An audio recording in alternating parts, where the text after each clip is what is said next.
Bismillahirrahmanirrahim. Assalamualaikum warahmatullahi wabarakatuh.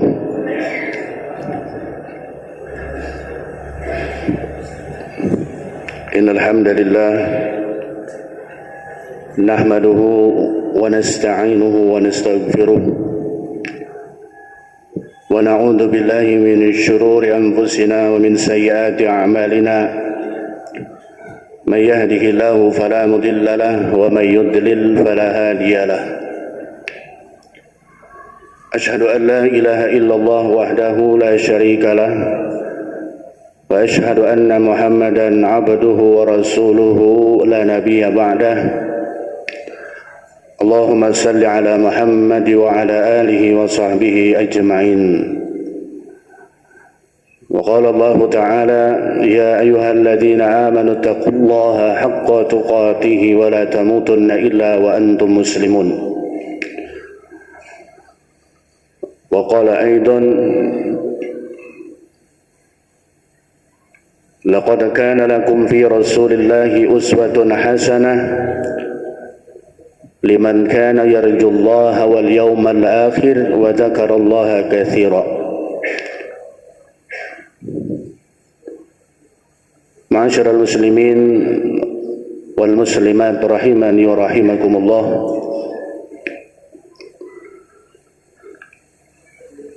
Alhamdulillah, kita kembali bersyukur kehadirat Allah Subhanahu wa taala atas segala limpahan nikmat dan karunia-Nya, sehingga pada malam ini kita kembali bisa melaksanakan pengajian rutin, dan alhamdulillah kita sama-sama bisa berhadir setelah kita melaksanakan sholat maghrib berjamaah. Mudah-mudahan semua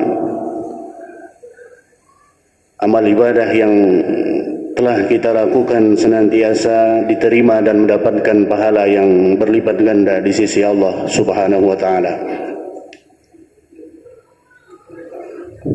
Tak lupa kita sama-sama menghadiahkan salawat dan salam kepada junjungan kita Nabi besar Muhammad sallallahu alaihi wasallam beserta segenap keluarga, para sahabat dan seluruh pengikut-pengikut beliau ila yaumil qiyamah.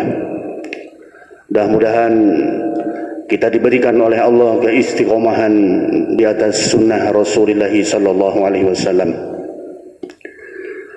Ikhwatal iman, a'azzani Allahu wa iyyakum. Semoga Allah senantiasa merahmati kita semua. Melanjutkan kajian kita,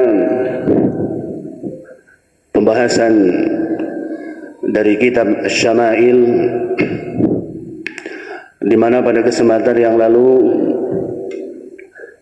kita sama-sama sudah membahas tentang khuf atau sepatu yang dipakai oleh Rasulullah sallallahu alaihi wasallam, di mana syarat daripada penggunaan khuf ini yang pertama adalah bahwasanya seseorang yang memakai khuf itu harus terlebih dahulu dia bersuci atau dalam keadaan berwudu. Itu syarat yang pertama. Kemudian syarat yang kedua adalah bahwasanya khuf atau sepatu yang terbuat dari kulit yang menutupi mata kaki itu harus suci atau bersih daripada najis. Kemudian yang ketiga, seseorang yang memakai khuf itu hanya boleh mengusapnya ketika dia hanya berhadas kecil.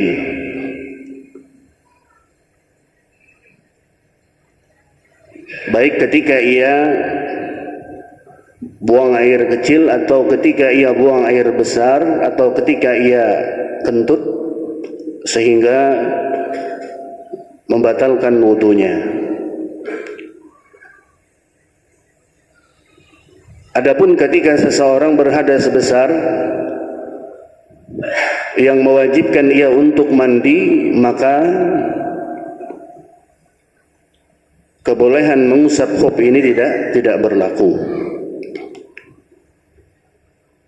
Dan yang terakhir, syarat mengusap khuf itu adalah bagi seseorang yang memakai khuf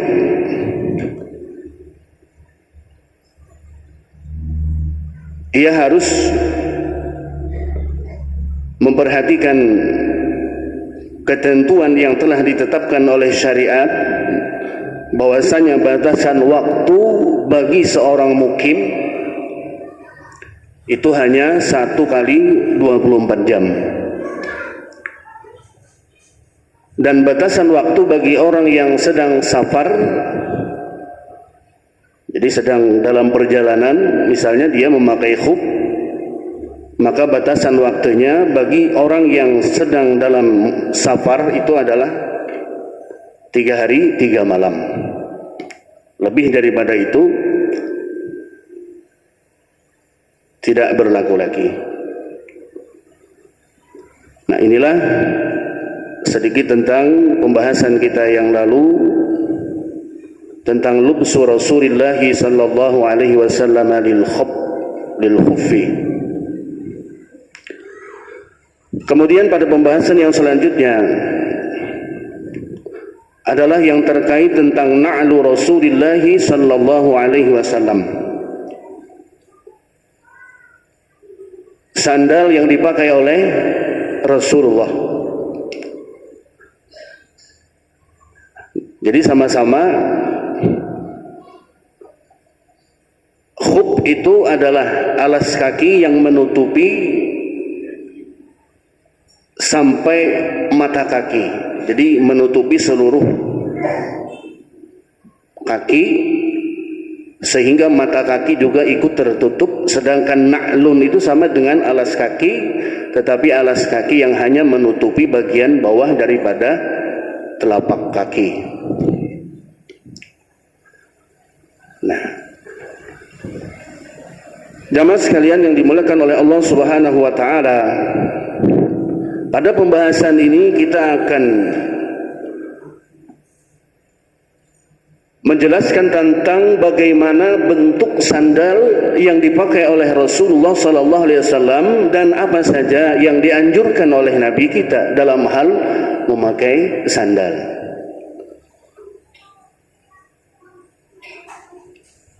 Jamaah sekalian yang dimuliakan oleh Allah Subhanahu wa taala, an Qatadah qala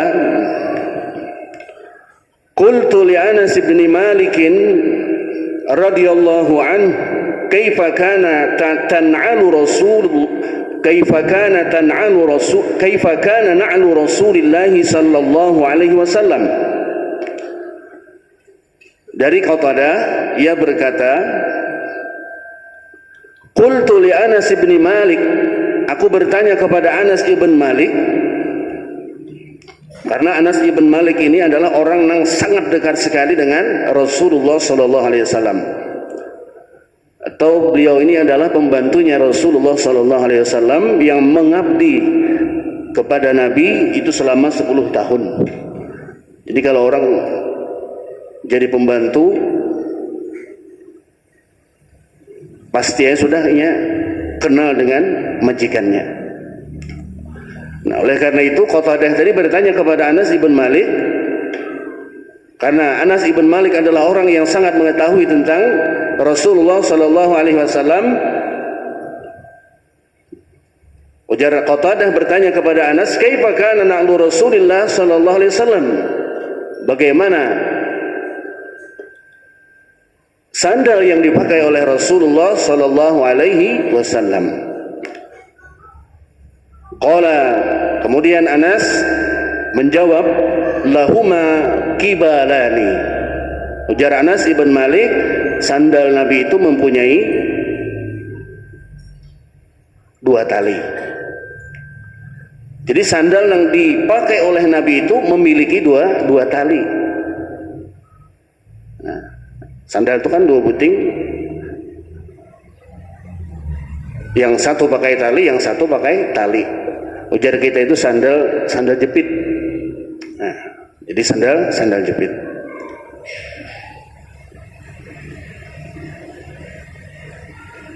Kemudian yang dimaksud dengan al-qibal itu adalah zamanun na'li wa huwa as-sayrul ladzi yakunu bainal usbu'aini. Jadi pada bagian ujung sandal itu ada gasan mengapit itu. Gasan mengapit al-ibham bainal ibham was sababah, antara jari jempol telapak, jari jempol kaki Rasulullah sallallahu alaihi wasallam dan jari sebelahnya, telunjuk ya. Nah, itu nang dikapit. Jadi keduanya pakai kakapit. Nah, itu kata Anas ibn Malik ketika ditanya oleh Qatadah tentang bagaimana sandal Rasulullah SAW, tetapi sandal ini terbuat dari kulit sapi yang disamak. Jadi sandal yang terbuat dari kulit. Kemudian jamaah sekalian, wa fis sahihaini, di dalam sahih Muslim, dalam sahih Bukhari dan sahih Muslim dijelaskan an Ubaid bin Jurayj annahu qala li ibni Umar radhiyallahu ta'ala an. Di dalam sahih Bukhari dan sahih Muslim dari Ubaid ibn Jurayj annahu qala li ibni Umar, dia berkata kepada Ibnu Umar, ra'aituka talbasun ni'ala sibtiyah. Ya, Ubaid ibn Jurayj tadi berkata kepada Ibnu Umar, aku melihat kamu, wahai Ibnu Umar, engkau memakai sandal yang terbuat dari as-sibtiyah. Apa itu sibtiyah? Sibtiyah itu adalah sandal yang, ya katakanlah sandal jepit yang tidak memiliki bulu. Sandal yang tidak ada bulunya atau kulitnya, sandal yang terbuat dari kulit itu tidak mempunyai bulu karena sudah disamak.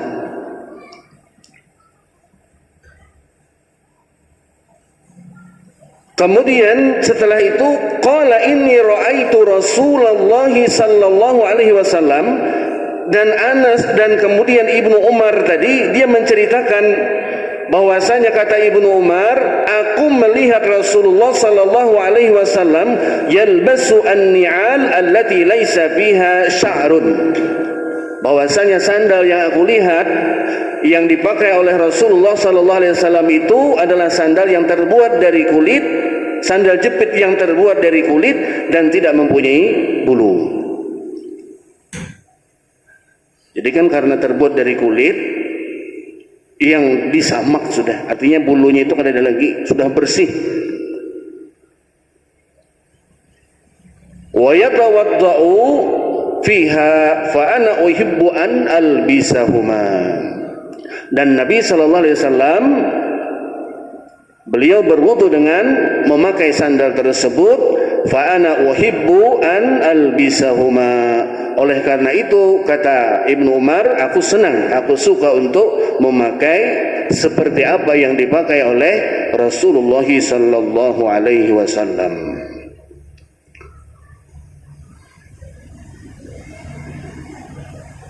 Kemudian wa an Umar ibn Jurayz wa an Umar ibn Hurayth radhiyallahu taala anhu, dari Umar ibn Hurayth radhiyallahu taala anhu qala, ia berkata, raaitu Rasulullah sallallahu alaihi wasallam yusalli fi na'laini makhsufataini. Aku melihat Rasulullah sallallahu alaihi wasallam, beliau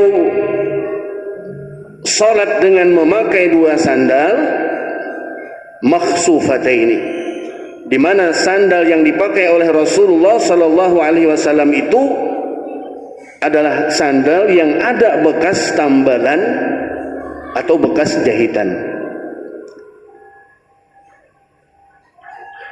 Nah, al-muallif, pengarang kitab ini, kemudian menjelaskan, wa hadza yadullu ala tawadhu'ihi Rasulullah sallallahu alaihi wasallam. Ini menunjukkan bahwasanya Rasulullah sallallahu alaihi wasallam itu beliau mempunyai sifat tawadhu. Beliau memiliki sifat rendah diri. Faqad kana fit tawadhu'i kama wasafahu Aisyah radhiyallahu taala anha. Dan ketawaduan Rasulullah ini sebagaimana yang disifati, yang dijelaskan oleh istri beliau Ummul Mukminin Aisyah, bahwasanya Aisyah menjelaskan tentang kesederhanaan Rasulullah sallallahu alaihi wasallam ini. Kata Aisyah, yakhsifu na'lahu wa yakhitu thawbahu wa ya'malu fi baitihi kama ya'malu ahadukum fi baitihi. Rawahu Ahmad wal Bukhari, diriwayatkan oleh Imam Ahmad dan Imam Bukhari. Jadi ketawaduan Nabi ini dijelaskan oleh Aisyah radhiyallahu taala anha, istri Nabi. Ujar Aisyah bahwasanya Nabi ini beliau menjahit dan menambal sandal beliau sendiri. Ketika sandal beliau itu pagat, ketika sandal Nabi itu rabit, kemudian ditambal sendiri oleh Nabi, dijahit sendiri oleh Nabi. Dan Nabi juga wa yakhitu saubahu, ketika pakaian sidin itu rabit dan Nabi kemudian menjahit sendiri pakaian yang sobek tersebut. Wa ya'malu fi baitihi kama ya'malu ahadukum fi baitihi. Dan juga kata Aisyah bahwasanya Nabi itu beliau melaksanakan atau mengerjakan pekerjaan-pekerjaan rumah sebagaimana pekerjaan-pekerjaan yang kalian lakukan ketika berada di dalam rumah.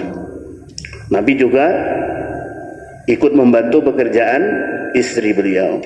Nabi juga ikut memasak, Nabi juga ikut mencuci, dan Nabi juga ikut mengerjakan segala pekerjaan-pekerjaan rumah yang biasa dilakukan oleh perempuan. Nah, inilah bentuk kesederhanaan Rasulullah SAW sebagaimana yang dijelaskan oleh Ummul Mukminin Aisyah radhiyallahu taala anha. Nah, jamaah sekalian yang dimuliakan oleh Allah Subhanahu wa taala, dari sini kita bisa mengetahui bahwasanya Rasulullah sallallahu alaihi wasallam itu beliau juga pernah melaksanakan salat dengan memakai sandal. Dan perlu kita garis bawahi bahwasanya apabila tempat untuk melaksanakan salat tersebut min ghairi al-furash, ketika tempat untuk melaksanakan salat itu tidak mempunyai alas, misal contoh ketika seseorang melaksanakan salat di lapangan terbuka yang tidak ada karpet, di situ hanya ada tanah, ya. Kalau di masjid kan sudah jelas kada boleh sembahyang pakai sandal, pakai sepatu, harus dilepas. Karena masjid ini adalah sudah pakai karpet, sudah pakai keramik. Nah, yang menjadi permasalahan adalah ketika seseorang itu sholat di tempat terbuka yang tidak ada karpetnya, yang tidak ada alasnya, maka boleh melakukan sholat dalam keadaan memakai sandal. Ini sering Pak terjadi ketika seseorang yang hendak melaksanakan sholat di Masjidil Haram. Nah biasanya Pak kalau hendak sembahyang di Masjidil Haram itu kalau waktu mepet hendak ke masjid pasti terlambat. Nah, sehingga kemungkinan sholat itu hanya bisa dilakukan di luar masjid. Nah, mungkin boleh jadi orang yang terlambat itu sholat di jalan, sembahyang di jalan, di muka-muka toko itu kan biasanya kan ada. Nah, maka ketika dia terlambat, ketika dia tidak memungkinkan untuk melaksanakan sholat di dalam masjid, boleh dia sholat di luar masjid dan memakai sandal. Pakai aja dua sandal, kedua-duanya pakai. Nah ini adalah merupakan sunnah Rasulullah sallallahu alaihi wasallam, tapi dengan catatan bahwasanya ketika kita memakai sandal dalam sholat itu harus di tempat terbuka yang tidak ada al-furash. Al-furash itu artinya ini apa namanya, karpet kah atau keramik kah atau apa? Banyak di lapangan terbuka, di situ tanah aja, aspal atau misalnya tanah atau aspal, maka boleh kita melaksanakan sholat dengan memakai sandal. Jamaah sekalian yang dimuliakan oleh Allah Subhanahu wa taala. Kemudian pada pembahasan yang selanjutnya masih terkait tentang sandal, di mana pada pembahasan ini dijelaskan tentang al-masyu fi na'lin wahidah. Bagaimana berjalan, bagaimana hukum berjalan dengan memakai satu sandal. An Abi Hurairah radhiyallahu taala anhu anna Rasulullah sallallahu alaihi wasallam qala la yamshi ahadukum fi na'lin wahidatin liyan'alhuma jami'an aw liyakhdahuma jami'an. Akhrajahu Al-Bukhari wa Muslim. Dari Abu Hurairah radhiyallahu taala anhu, anna Rasulullah sallallahu alaihi wasallam berkata bahwasanya Rasulullah sallallahu alaihi wasallam bersabda, la yamshi ahadukum fi na'lin wahidah. Janganlah seseorang di antara kalian itu berjalan dengan memakai satu sandal. Waliyan alhuma jami'an, hendaknya dia pakai semuanya, kedua-duanya, atau lepas kedua-duanya. Wa an Jabir radhiyallahu taala anhu anna Nabi sallallahu alaihi wasallam naha ay ya'kula ar-rajul bi shimalihi aw yamshi bi na'lin wahidah. Dari Jabir radhiyallahu taala anhu, sesungguhnya Rasulullah sallallahu alaihi wasallam melarang seseorang itu makan dengan tangan kirinya dan berjalan dengan memakai satu sandal. Nah, jadi ini harus kita perhatikan bujur-bujur, Pak. Ini kadang-kadang lah kita terkumpulan di masjid ini, sandal di luar. Kadang-kadang ada kekanakan itu bergayaan bersisipakan sandal misal. Sabuting aja sandal kita ada, sabutingnya teka mana tapulanting jauh. Kita puruk nang sabuting. Melihat di situ sandal nang sabutingnya, lalu kita pakai nang sabuting, hendak mengambil nang tapulanting tadi. Nah, ini kada boleh, Pak. Tidak boleh. Amun kita hendak mengambil, tangkap nang sebuting tadi, ambil nang sebuting nang tepulanting tadi. Jangan dipakai sebelah aja. Nah, jadi dilepas nang kedua-duanya, dilepas kedua-duanya. Nah, pernah dalam sebuah majelis, Syekh bin Baz pernah ditanya tentang, jadi seseorang itu pernah bertanya kepada Syekh bin Baz, salah seorang mufti Arab Saudi. Di dalam majelis beliau ditanya oleh seseorang, jika satu di antara kedua sandal tergeser ke tempat yang jauh, jadi tergeser sandal yang dua tadi sebutingnya tergeser ke tempat yang jauh, atau ke tempat yang dekat, 1 atau 2 langkah. Apakah boleh, kata penanya tadi, apakah boleh aku berjalan dengan 1 sandal terlebih dahulu? Kemudian beliau menjawab, kata beliau, jika engkau bisa menghindarkan diri dari perbuatan yang menyelisihi tuntunan Rasulullah sallallahu alaihi wasallam walau 1 jengkal, maka lakukanlah. Ini artinya apa? Jangankan pada 1, 2 langkah, jangankan 3, 4 langkah, 1 jengkal pun, ujar Syekh bin Baz, amun hendak menyelisihi sunnah Nabi, kerjakan. Artinya pakainya sandal sebelah, hendak mengambil sandal nang seputingnya. Nah, ini harus kita perhatikan. Ini bagian daripada sunnah. Ini bagian daripada sunnah Rasulullah SAW. Hal-hal yang seperti ini yang kadang kita abaikan. Kadang kita puruk sebuting sandal, mengambil sandal nang sebutingnya, pakai sebuting sandal nang sebuting. Nah, ini tentang berjalan dengan satu sandal. Jamaah sekalian yang dimuliakan oleh Allah Subhanahu wa taala, maka ketika seseorang itu memakai sandal, hendaklah dia memakai sandal kedua-duanya, puruk dahulu sandal itu lawan betis nang kanan. Kemudian ketika melepas sandal, dahulukan dengan melepas bagian yang kiri. Dahulukan dengan melepas sandal pada bagian yang kiri. Nah, itu terkait tentang apa yang dianjurkan oleh Rasulullah sallallahu alaihi wasallam terkait tentang bagaimana adab kita ketika kita memakai sandal. Kemudian selanjutnya,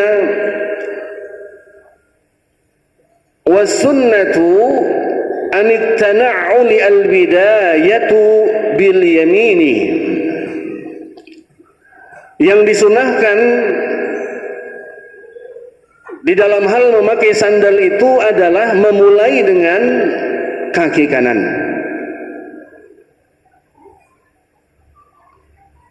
An Abi Hurairah radhiyallahu taala anhu, dari Abu Hurairah radhiyallahu taala anna Nabi sallallahu alaihi wasallam qala, bahwasanya Rasulullah sallallahu alaihi wasallam bersabda, idan ta'ala ahadukum falyabda bil yamin. Apabila seseorang dari kalian memakai sandal, hendaklah ia mulai dengan kaki kanan. Wa idzan taza'a falyabda bishimal. Apabila melepas sandal tersebut, hendaklah melepas dengan kaki kiri terlebih dahulu. Litakunil yumna awwaluhuma tan'al wa akhiruhuma tunza. Maka hendaklah seseorang menjadikan yang kanan yang permulaan dan menjadikan yang kiri untuk mengakhiri. Artinya memulai yang kanan ketika memakai dan mengakhiri dengan kaki kiri ketika melepas. Jamaah sekalian yang dimuliakan oleh Allah Subhanahu wa taala, di dalam hadis lain juga Nabi sallallahu alaihi wasallam beliau mengatakan, "Idza akala ahadukum falyakul bi yaminihi wa idza syariba falyashrab bi yaminihi." Apabila salah seorang di antara kalian, kata Nabi, makan, maka hendaklah dia makan dengan tangan kanannya. Dan apabila salah seorang di antara kalian minum, maka hendaklah ia minum dengan tangan kanannya. fa inna syaitana ya'kulu bishimalihi wa yashrabu bishimalihi. Karena sesungguhnya syaitan itu makan dengan tangan kiri dan syaitan juga makan dengan tangan dan minum dengan tangan kiri. Lalu pertanyaannya, bagaimana kalau kita itu misalnya imbah makan, minum lawan dua tangan? Ini rancak banget. Tangan sebelah kanan ini payah rigat, tangan sebelah kiri bersih. Lalu minum dengan tangan kiri, tangan kanan umpat juga. Ini dia. Nah, jadi dalam hal ini tidak ada anjuran kita makan dengan minum dan makan dengan dua tangan, terutama minum, baik. Jadi yang menangkai ini, nah, ini kan tidak ada tuntunannya. Apa yang membuat kita makan dengan dua tangan, minum dengan dua tangan? Apakah kita kada kawa dengan satu tangan kanan aja minum, walaupun tangan kanan kita ini bekas nasi rigat, tetap aja, tetap ambil cangkir, minum dengan tangan kanan. Jangan jangan di apa namanya, diumpatakan dua tangan. Jangan diumpatakan. Terkecuali ketika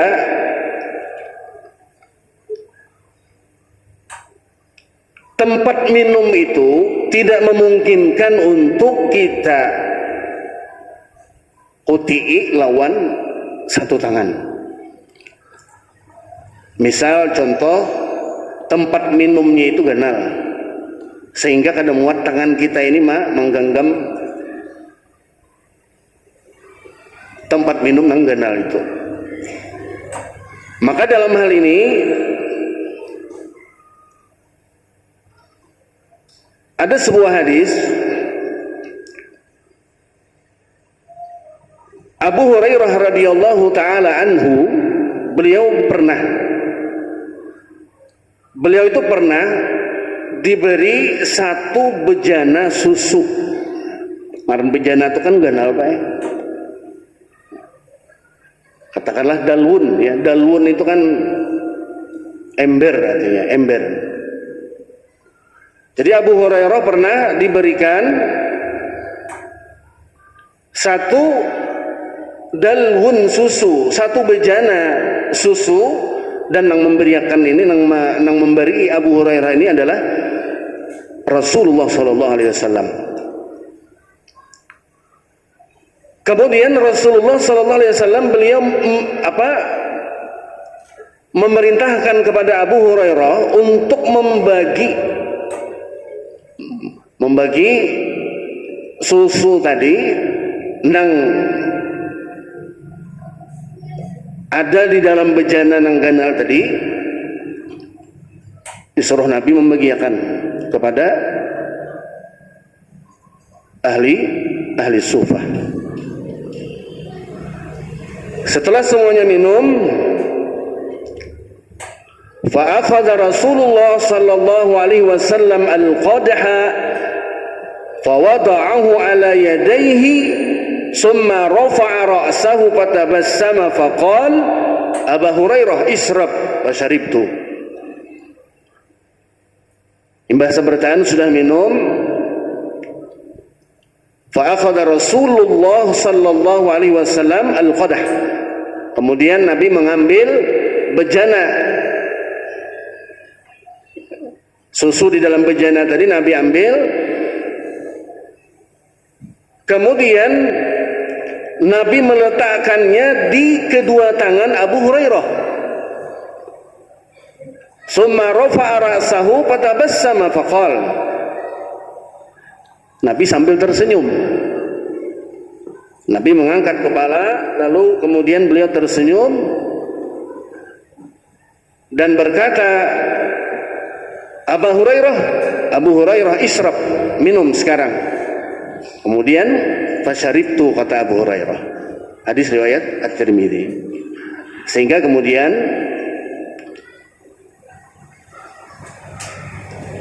dari hadis ini sebuah indikasi bahwasanya tidak mungkin Abu Hurairah itu minum dengan satu tangan, karena bejana nang di dalamnya susu itu kadakawa dikayai dengan satu tangan, harus dengan dua tangan. Maka Abu Hurairah minum susu yang ada dalam bejana itu dengan dua tangan. Nah inilah di antara kebolehan kita minum dengan dua tangan ketika apa yang kita minum, cangkir yang kita minum itu, tempat air minum itu adalah tempat yang tidak memungkinkan bagi kita untuk memegang dengan satu tangan, maka boleh memegang dengan dua tangan. Dan ketika kita mampu untuk memegang tempat minum dengan satu tangan, minum dengan satu tangan, yaitu tangan kanan, jangan dibawa-bawa tangan kiri. Jangan diumpatakan tangan kiri dalam hal minum. Jamaah sekalian yang dimuliakan oleh Allah Subhanahu wa taala, inilah beberapa hal yang terkait tentang sandal Rasulullah sallallahu alaihi wasallam. Mudah-mudahan apa yang kita sampaikan terkait sunnah Nabi sallallahu alaihi wasallam, terkait tentang bagaimana bentuk sandal yang dipakai oleh Rasulullah sallallahu alaihi wasallam dan apa saja yang dianjurkan oleh Nabi dalam hal memakai sandal, tadi sudah kita ketahui bahwasanya sandal Nabi itu adalah sandal yang sangat sederhana sekali beliau pakai. Bukan sandal yang mewah, bukan sandal yang macam-macam, tapi hanya sandal jepit yang terbuat dari kulit yang disamak.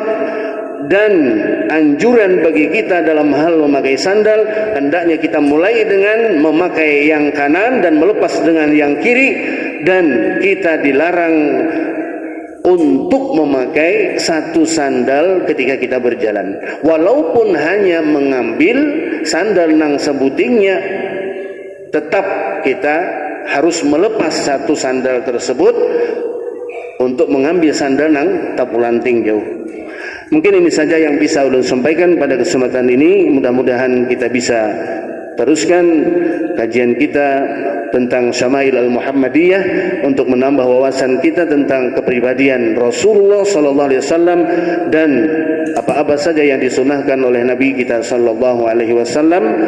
Dan ulun akhiri dengan subhanakallahumma wa bihamdika asyhadu an la ilaha illa anta astaghfiruka wa atubu ilaik. Assalamualaikum warahmatullahi wabarakatuh.